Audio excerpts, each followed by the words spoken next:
Thank you. Welcome to this edition of In the Car with Kat. Going to Megan's bridal shower. Is the camera facing that way? Nope. So I can't do car karaoke and nobody sees me? I'll edit out things that will embarrass you completely. Slight embarrassment, not so much, but I've decided when I'm in the car with the sisters, it's probably a really good idea to record us because we talk a lot of shit and it's fucking hilarious. We could have our own YouTube channel. Exactly. I've already got my own YouTube channel started. Oh, okay. Hello, people. This is Sestra. Number 1.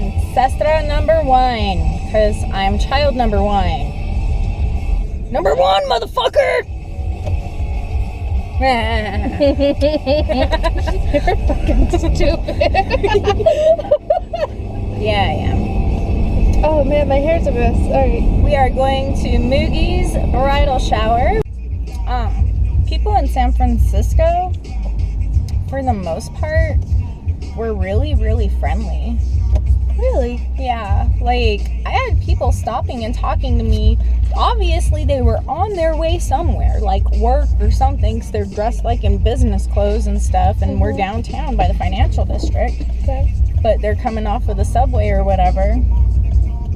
And they have a subway there? They have something, like, it's the BART. It's the Bay Area Rail Transit or something like that. They have trains and trolleys, which I didn't get to go on a trolley. But in any case, you don't know where I'm at. Shut up.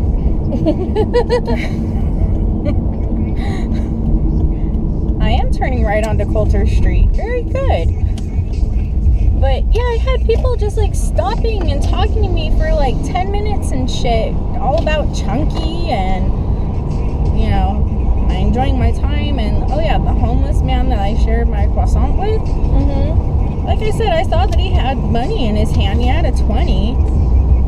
And he was just, you know, scrounging for butts.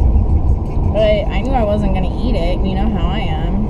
Right. And he was just so thankful. He was like, wow, that little bit of kindness. I didn't even ask you for anything. I was like, you don't have to. I asked you, are you hungry? You said yes. I asked you again, would you like to share a croissant with me? You said yes again. It's BFD. Huh? What's the big fucking deal? Oh. Okay, because I was really lost.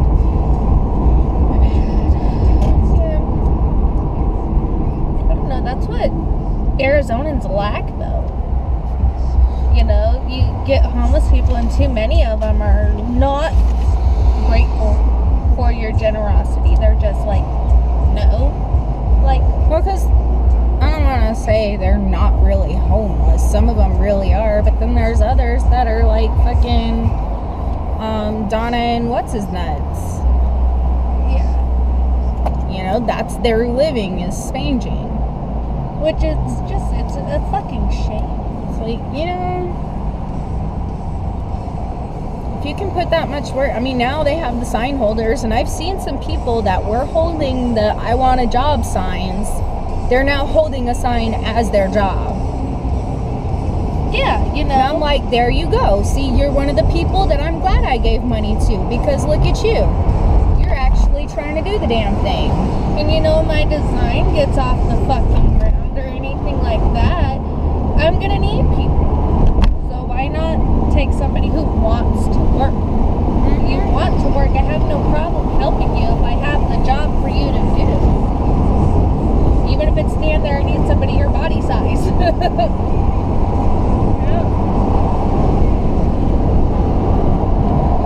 Come stand and be my model for 10 hours, you know? Or 3 hours. I'll feed you, I'll pay you, and you get a new outfit. Motherfucker, I don't believe in an afterlife. I don't need to be promised punishment or paradise in order to be a good person. Your religious argument of me lacking morality because I don't believe in punishment for eternity or paradise for eternity after this physical plane of existence holds no fucking water, dude.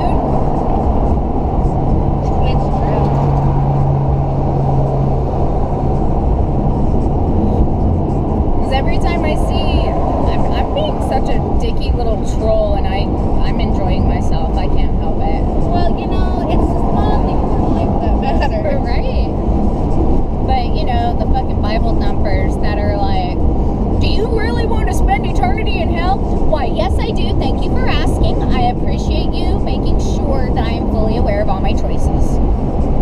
I choose hell if it does exist. Because I don't want to be in a heaven full of baby breathers. I saw that one. I saw that one. I was like, shit, me too. You know? Shit. Really think about it. Why do I want to be in the same hell with the guy who raped me? Like, come on. Yeah, that's I never supposed to want be to see heaven. him again. You're going to be in heaven with him, honey. Because he, on his deathbed, he is going to take Jesus Christ into his heart as his Lord and Savior. And that's going to open up the pearly gates of heaven to him. Because he means it with every last band of his fiber. Hold on, wait. I do want to go to heaven because you know what? I'm sure one of those pieces of the pearly gate might be a little loose. And I could beat the shit out of him with it. Right? Just saying. Just saying. But no, thank you. I'll take my chances in hell. At least I'll be amongst the educated. We'll have some great conversations while we're being tortured. You know what? I'll learn some new things. I bet the sex will be great. You know, that's my biggest sin. I'm a lustful little fornicator. Yeah. Although I wish I had someone to fornicate with at this moment. Right? Oh my god. Yesterday would have been a nice day to have someone around. Well, this new guy, you know, he's catching on quite quickly. He's Yeah. catching on quite quickly, and I like the quick learners, you know. Like, I'll let you hang yourself, or I'll give you a fair warning. I'll give you a fair warning, and if you take that for granted, I'm not gonna waste 3 years of my fucking life waiting on someone and imagining shit that's not fucking there. You know, like, Yeah. because if that wasn't a big giant waste of my fucking time. And you know, I was talking to someone at work, and I was like, you know, I've been single for 4 years, and I can't say that I've been trying to be in a relationship for 4 years, you know. And yeah, I kind of did put myself on hold with him, but at the same time, I was discovering who I am and what I want and what I don't want and what I'm willing to settle for and all that great stuff. So when you really look at it, I've only been open to a relationship the past 4 months. You know, that's when I started dating. That's when I started talking to people. That's when I started coming out of my shell, as you can say, and trying to experience new things in life. But, you know, when you're working a minimum of 10 hours a day and you have 2 kids and you're trying to be there for them and, you know, 6 days a week you're working those 10 hours, it's like, when do you really have time to date? When do you have time to talk to anybody? When do you have time to do anything? Your whole life it revolves around working kids, working kids, working kids. And And occasionally your sister drags you out of town. exactly. Damn near kicking and screaming. Well, yes, kicking and screaming internally because I need to do the dishes and I need to do the laundry. I need to clean the house and I have to go grocery shopping. But no, let's take a day trip that will be gone for 12 hours and try and figure it out throughout the week. Yeah. You know, whatever, you know, yeah, let's go on a road trip. No. But we go anyway and we have a great time. Exactly. So, but when do you have time for a relationship when you work like that? You don't. You know, and when you have 2 kids to take care of on top of it, and you have family and friends that you need to make a point to see every once in a while so you all know each other are still alive. Like, your relationship has nowhere to fit in there, and people, of course, you're like, oh, if they want to be with me, they'll understand. No, they won't. No, they won't, because it's that quote of if they really want to be with you, they'll make time. Nobody's that busy. Some people are. And you know, look at me. I was getting how many hours of sleep trying to fit a social schedule in with my kids and work. Yeah. And when I was working 15 hours a day, forget it. You were lucky if you got a text back. So, that's an early grave.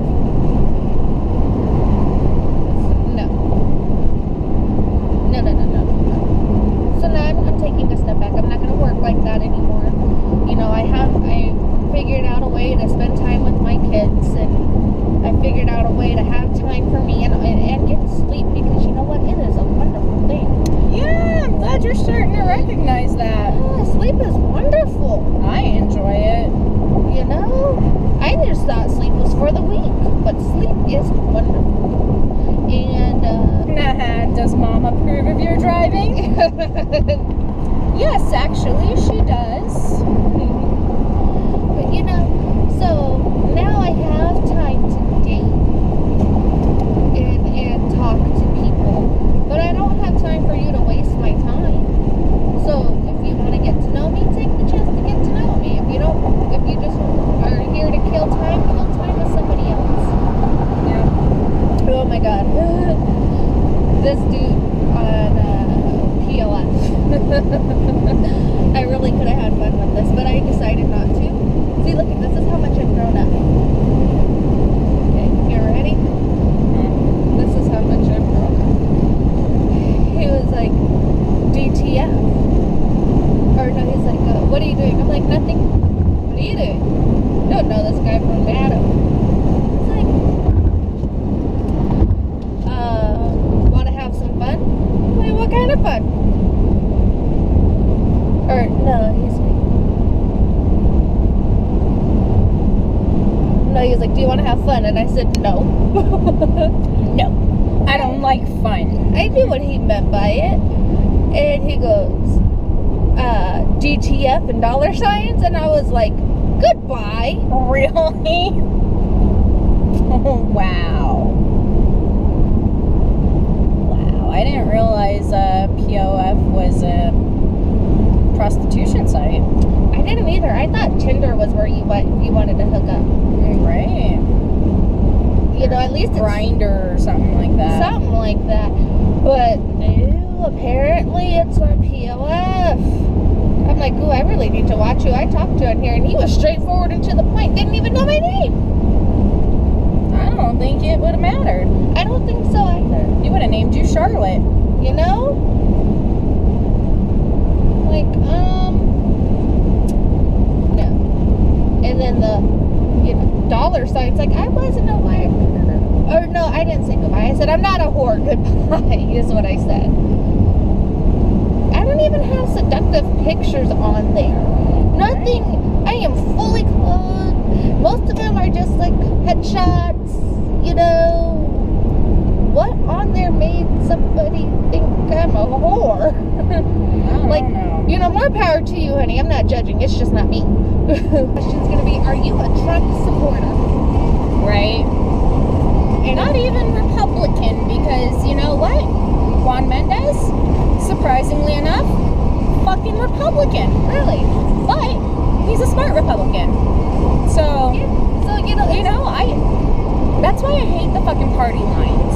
yeah. Because they are so divisive and so stereotypical. And we use them and their stereotypes to judge one another and divide ourselves from one another. Yeah, see, that's fun. And that's why I prefer to be identified as an independent, because you know what? I'm going to support whoever is intelligent. I lost my phone. You're probably sitting on it. I am. But, you know, I don't know. I can't stand the way politics are going, and especially this election season. It is absolutely fucking appalling that the debates have become just grandstanding, personal attacks, and now talking about their fucking genitalia. I heard about that. Like, are you effing kidding me? Yeah.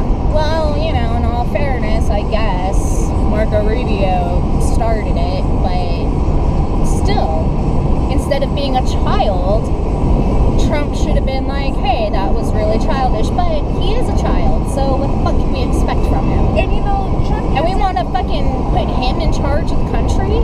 You know, and what I don't understand is if you're going to run for president, you should have, from what I understood, but I was proven wrong in this election.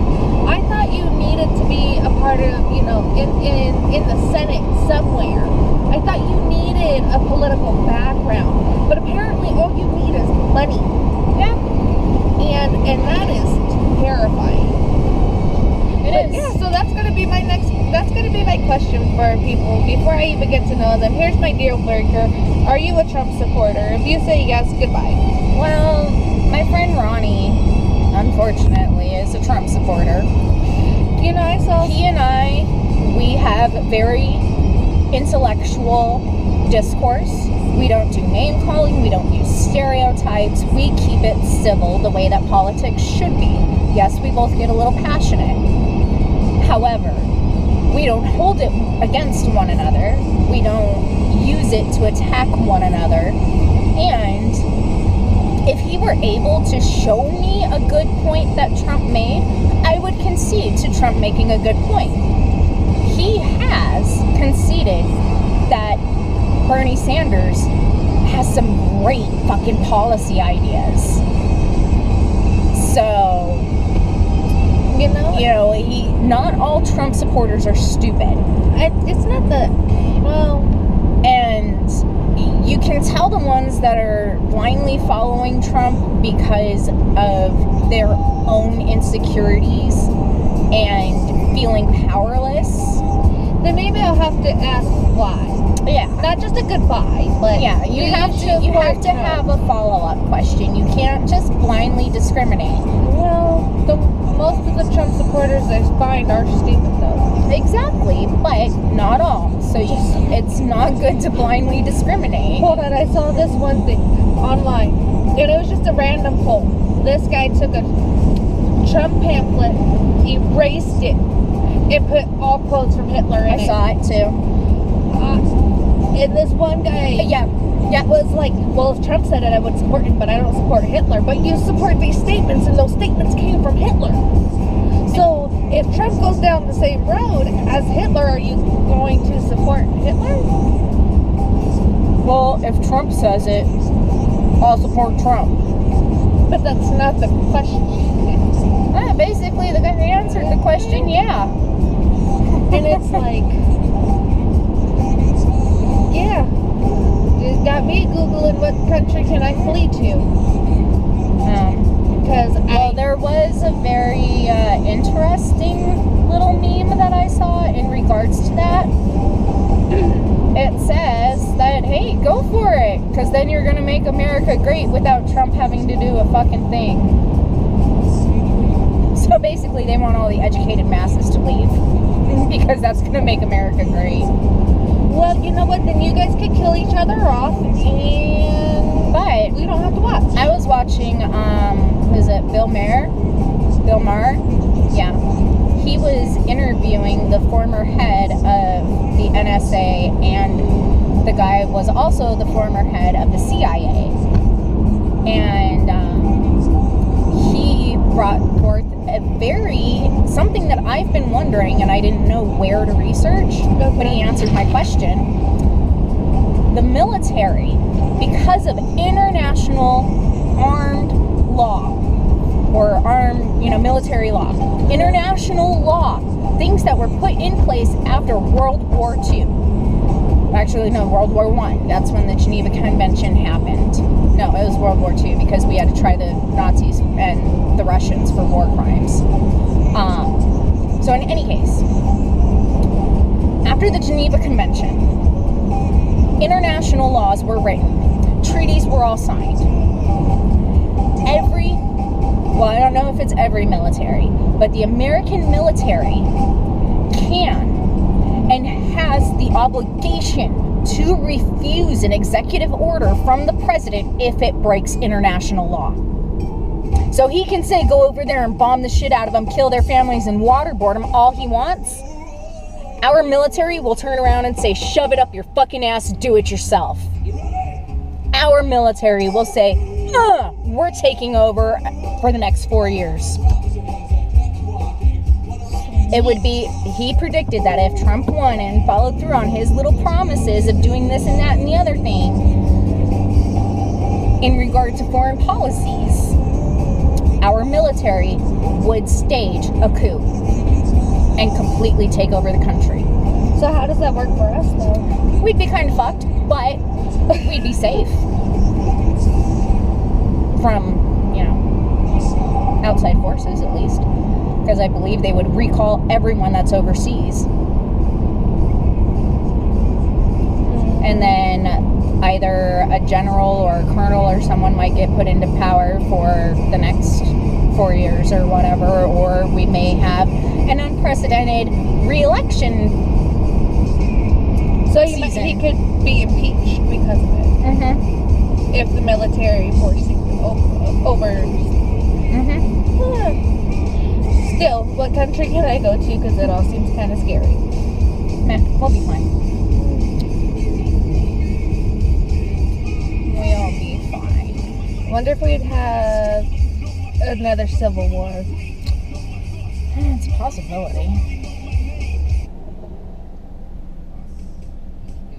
It would totally, like, split the country. Yeah. Well, what's really saddening is I was watching footage of one of the students that was at the rally that got kicked out, and she was one of the ones that was, like, heavily assaulted. Like, men putting their hands all over her, shoving her, calling her a nigger, calling her a cunt, calling her a leftist cunt, calling her a fascist, just every name except for the one that she was given. And number one, there was someone that was on the Marine wait list. Not only was he videotaped assaulting her, but he also bragged about it on Facebook. The Marines dishonorably discharged him. Yeah, I was like, fuck yeah. Thank you for changing the image of the American Marine, because you guys were known for being real fucking assholes. But I can see that that's been changing over the last couple of decades. So, way to go, guys. And then He was on the wait list and they dishonorably discharged him. Wow. Yep. And, one thing And else. this was a teenager? Yeah. A teenage girl. It was a civics class assignment. And, I bet that teacher feels horrible. well, what's really concerning to me, aside from a vet, an older vet from the Korean War, wearing in uniform, assaulted her multiple times. Yeah. Huh. And what was the point? Because Trump said, get her out of here. But this right here, this is really concerning. And I still haven't been able to find any confirmation. But there was a guy in a red shirt and a red cap that was one of the ones assaulting her. And you could clearly see in his hand, he had a fucking syringe and he stabbed it into her shoulder. Yeah. So I've been searching to see if she can confirm if she was injected with something. But that's fucking scary.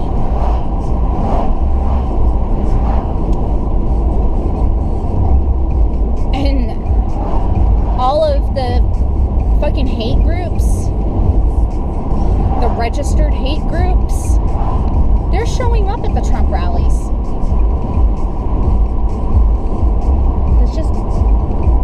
And you know what's really sickening? Is when that young lady was being assaulted, the police didn't do a fucking thing. They sat and watched. Police officers sworn to protect. Did they all get disciplinary shit too? No. Why? Because Trump's security team asked them to remove the young lady.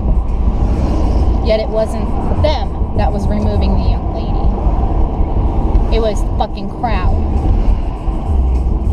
The cops should have formed a blue barrier around her and escorted her out if that was the fucking case. I need to throw up. Guard in San Fran, just chatting away, you know. And he asked me, you know, what I was doing out there. I was like, oh, this is on my to-see list. A few years ago, I did Chicago. I've done LA. I hate LA. I've done San Diego. I hate San Diego. It's like, but I'm loving up here. And he's like, yeah, it's a lot nicer up here than down there, and blah, blah, blah. And so we were talking about New York, and I was like, oh God, no. I do not want to go to New York City. There are way too many people. It's not that I don't like people. I just don't like people in high concentrations and small spaces. Do you think Jesus would really take the kids to Mexico to make sure that they're safe while we rise up. Yeah, I think you would. Be like, all right, Jesus, here's a couple grand. You and the kids hide out till we say it's okay to come back. We'll wire you money. Yeah. But so he and I were chit-chatting about that, and then I told him about what happened in Chicago on the pier and how I got into a fight with a dude. And when I said, you know, douchebaggy bro, he was like, oh, you mean black guy? I was like, no. I was like, actually, I don't have a problem with brothers. I was like, I have a problem with bros. And he was all like, bro? What the fuck do you mean a bro? And I was like, you know. Oh, wait, wrong thing. I was like, you know, the frat boys, fucking, hey bro, I can crush a can. Alright, you got it. And he was like, oh yeah, I know those guys. Yeah, those guys are real douchebags. And I told him about that, and he was all like, oh, a woman that can fight. I like that. And he was like, I can tell you got it in you naturally.